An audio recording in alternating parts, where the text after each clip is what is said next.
সুপ্রিয় দর্শক মণ্ডলী, আসসালামু আলাইকুম। টস আইটি কর্নারে আপনাদের সবাইকে স্বাগতম। আজকে এই পর্বে আমি খুবই ছোট্ট একটা টিপস নিয়ে আপনাদের সামনে হাজির হয়েছি। আমরা যখন কম্পিউটারে কোনো নতুন ফোল্ডার ক্রিয়েট করি, আমরা মাউসের রাইট বাটন ক্লিক করে নিউতে যাই। নিউতে যাওয়ার পরে ফোল্ডারে যাই। ফোল্ডারে ক্লিক করলে একটা নিউ ফোল্ডার ক্রিয়েট হয়। আপনি যদি নিউ ফোল্ডারে কোনো নাম দেন, সেক্ষেত্রে আপনি ইচ্ছা মতো XYZ নাম দিতে পারেন। আবার আপনি যদি কোনো নাম না দেন, সেক্ষেত্রে মাউসের রাইট বাটন ক্লিক করে নিউতে গিয়ে নিউ ফোল্ডারে ক্লিক করলে অটোমেটিক একটা নিউ ফোল্ডার নাম হয়। তবে আমি আজকে যে বিষয়টা নিয়ে আলোচনা করব সেটা হলো, আমি একটা ফোল্ডার ক্রিয়েট করতে চাই, কিন্তু সেই ফোল্ডারে কোনো নাম থাকবে না। তো চলুন দেখে নেওয়া যাক নামবিহীন কোনো ফোল্ডার কিভাবে তৈরি করা যায়।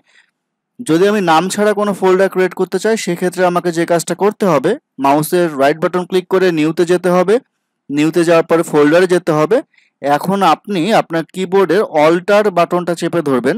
ALT দিয়ে যে বাটনটা থাকে অল্টার বাটন চেপে ধরে কিবোর্ড থেকে 255 প্রেস করবেন।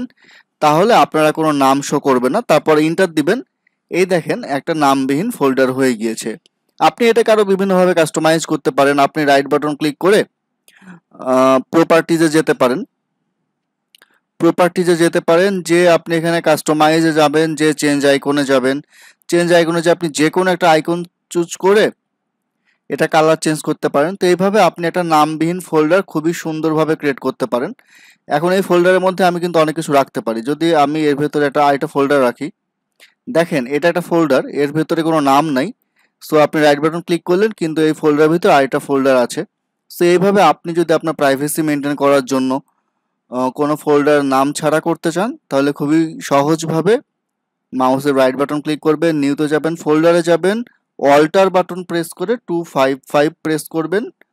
তাহলেই সেই ফোল্ডারে আর কোনো নাম থাকবে না।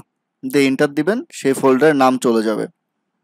আরেকবার দেখাচ্ছি, এটা আমি রিনেম করছি। অল্টার বাটন চাপছি, তারপর 255 এন্টার, কোনো নাম নেই। সো এইভাবে আমরা একটা নামবিহীন ফোল্ডার ক্রিয়েট করতে পারি। আশা করি পোস্টটি আপনাদের ভালো লেগেছে। টস আইটি কর্নারের সাথেই থাকবেন। নতুন নতুন টিপস অ্যান্ড ট্রিক্স নিয়ে আপনাদের সামনে হাজির হব পরবর্তী কোনো ভিডিওতে।